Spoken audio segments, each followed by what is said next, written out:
Hi, Tim Maria here, Digital Health Live, CES 2015. I want to thank WebMD for sponsoring the studio. We are in the back of the stage here, there's 800 people on their side. You guys are just on the big stage up there. Dr. Daniel Kraft from Exponential Medicine is here. Hi, Tim. Great to be here. Good to see you again. And Ariel Garten, who's the founder and CEO of InteraXon Muse. Got it. Hey, Tim.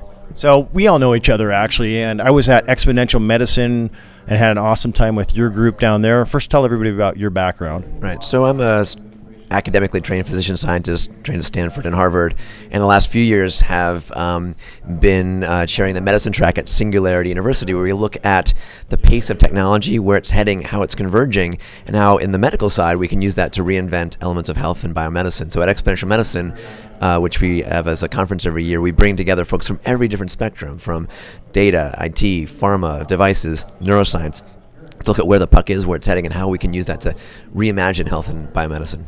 The event this year was awesome. It was down in San Diego at the Hotel del Coronado. It's really something you should go to at least once in your lifetime, and it's really a cool family. I've been twice, recommended highly. Okay, and you're from Canada. Indeed. And have an interesting background. So my background is neuroscience, design, and now entrepreneurial. So we have a device, Muse, the brain sensing headband, tracks your brain activity in real time, gives you real-time feedback to improve your attention and decrease your stress. And we saw you about 2 years ago developing this, and then you were on stage today. What was the panel about? The panel today was about the brain and the emerging frontier of the brain. I mean, we have sensors that track our bodies, but up until now, there's not much that you could do for your mind. So Daniel was leading us in the charge of where the brain is going over the next decade. Sort of the theme that we're moving from quantified self to the quantified brain, and the applications are quite enormous. The fact that Ariel now has on the market this Muse headset as a consumer device that you can buy at Best Buy that you can use to look at your brain essentially, and at the beginning stages use it for sort of biofeedback, for meditation, for calmness. We're in the era where, as a physician, I might prescribe you a headset with a meditation app such as this to really help you tune your mind for the calmness side, but as we discussed on stage, there's applications for ADHD, for post-traumatic distress disorder, for ways to crowdsource minds and connect better to improve your workplace performance, your mindfulness overall. So I think we're in this new era of mind-body connection that can be quantified and create feedback loops, and that has a lot of interesting implications. How does the device work? So the device is a clinical-grade EEG. It's got 2 sensors on the forehead and 2 behind the ears, slips on just like a pair of glasses, tracks your brain activity in real time, and then sends that data to your smartphone or tablet. It then gives you real-time feedback and exercises that you can use to improve your attention and decrease your stress. You can actually hear your own mind and learn about it and improve it. So how do you see this being used as part of therapies and things like that in the near future? Well, a huge part of our healthcare dollar and chronic disease is mind-body mediated, whether it's your habits, whether it's your stress level affecting your heart disease.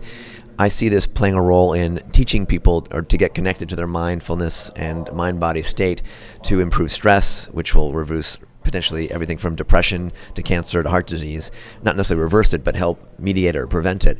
And will become part of the standard tool set that a psychiatrist might have. The sort of brain bio bit or marker, a biomarker for your brain can be helpful in managing folks with schizophrenia, depression, attention deficit disorder. And we're just at this beginning stage of being able to literally connect these to our patients, our medical records, and our entire Internet of Things environment. How are you scaling the product? I saw an app. I was playing with it. I noticed it was cool because I could adjust it. What are you doing in terms of the evolution of the product? So we have tens of thousands of users who are currently using the product to improve their attention, decrease their stress, and manage their own mind. It's kind of a household device. Over time, we're seeing additional applications come both from ourselves and from our dev community. Anybody who's an existing user will know that in version 2, we now have a new content portal. So we have content partners, people like Gaia, Pop Expert, etc., bringing in their content to our application. So you have an SDK I could download? We have an SDK, and if you're a developer, you can build whatever you want on top of this ecosystem. Cool. Daniel, you're also an entrepreneur, and you're working on some new projects. Right. So I have a startup called Bionic Health. We're about to launch a new product called Nomad at joinnomad.com, which is this idea that whether it's connected mental health or our opportunity to find yoga, a healthy dish, health is local and it's social. So we've built a platform where at joinnomad.com you can find the local dishes, find the local thought leaders, have a degree of connection with others in your environment that are near you.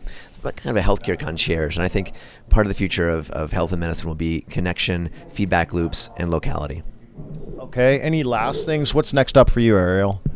So next up for us is expanding into health and wellness and medical, more specifically. We have over 50 institutions that are currently using Muse. Harvard's doing a sleep study with it. Mayo's using it for chemotherapy sufferers.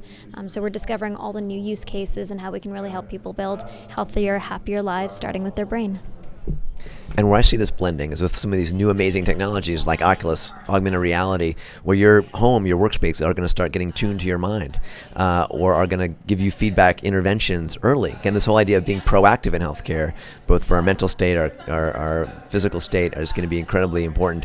And it's going to start to be incentivized both for the clinicians like myself, the payers, the consumer, and being able to read your mind and give you proactive information about a disease that might be developing, like Parkinson's or Alzheimer's, or how to augment and improve your main brain state are all going to be huge markets that are going to shift the way we live and work. So, Ariel, you have two audiences here. Developers, where do they go? And then where does the retail customer find your products? So developers can download the dev kit at dev.choosemuse.com, and average consumers can find out more at choosemuse.com. You can find the product at amazon.com, in Canada and Best Buy, and also bloomingdales.com. You have other colors, too, than white? White and black, and there may be other colors coming down the pipeline. Oh, a little secret there. All right. And Dan, you got some cool stuff coming up with Exponential Medicine. How do people connect up with you? And do follow your Twitter account, because you're a stream of good stuff. So exponentialmedicine.com has a lot of the content from our last few programs, everyone from Vinod Khosla to Craig Venter. And if you follow Exponential Med or Daniel_Kraft, we'll help connect you to some of the new emerging ideas, the cross-fertilization, and how folks are really starting to take technology from all sorts of fields and reinvent and reimagine health, medicine, and neuroscience. All right. Well, thanks for being on the show, you guys. And thanks, Gilbert and WebMD, for sponsoring the event this year.